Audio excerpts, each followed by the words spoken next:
the Milwaukee Bucks go into Phoenix and steal Game 5 from the Phoenix Sun, and CP3 is just was not himself. I mean, Devin Booker did Devin Booker things, and but Giannis is the Greek freak, is the man of the hour there. So I'm going to ask you guys this question: with the Bucks on the brink of winning the finals, do we even see a Game 7? So here in the chat, guys, if you guys are listening here on youtube.com/manhour, let me know. Are we going to see a Game 7 with the Suns and Bucks?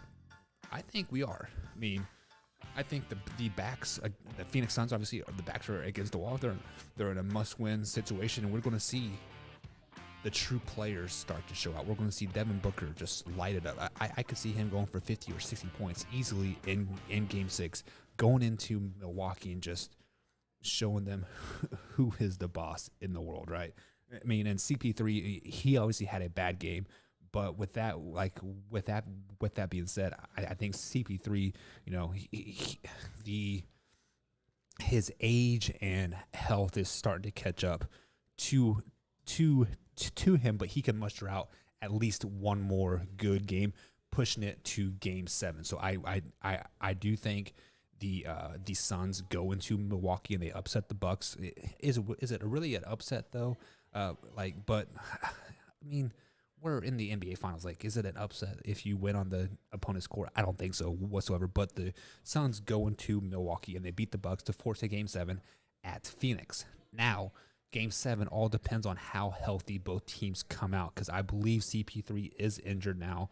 You know, like I said, his health and everything's getting caught up here. And as Drew says, he did injure his hand. So I do see that, but Game 7 is just going to come down to the war of attrition. How bad do you want it? How bad does CP3 want to win that ring? How bad does Giannis want to win that ring? You know, and I think, I mean, and to me personally, I think CP3 wants to win it more, because CP3's legacy is riding on this finals, because he is reportedly going to turn down a $44 million deal next year to go after that max deal, $46, $47, $48 million deal that he, you know, possibly deserves, I guess you can say.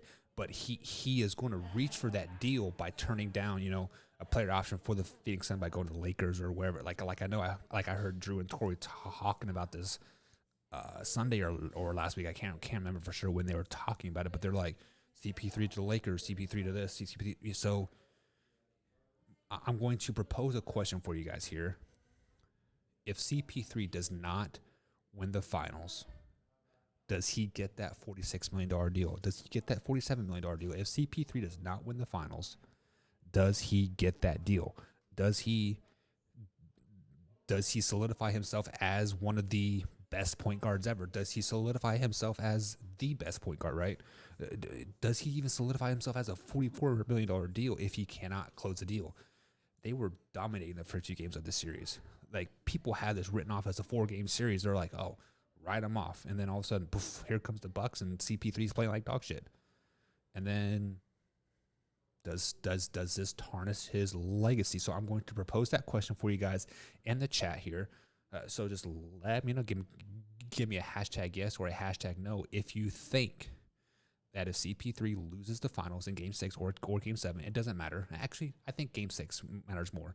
If this game does not get pushed to 7 games, does this ruin his future moving forward? Does this possibly ruin him getting that $46, $47 million deal that he so desperately wants? Which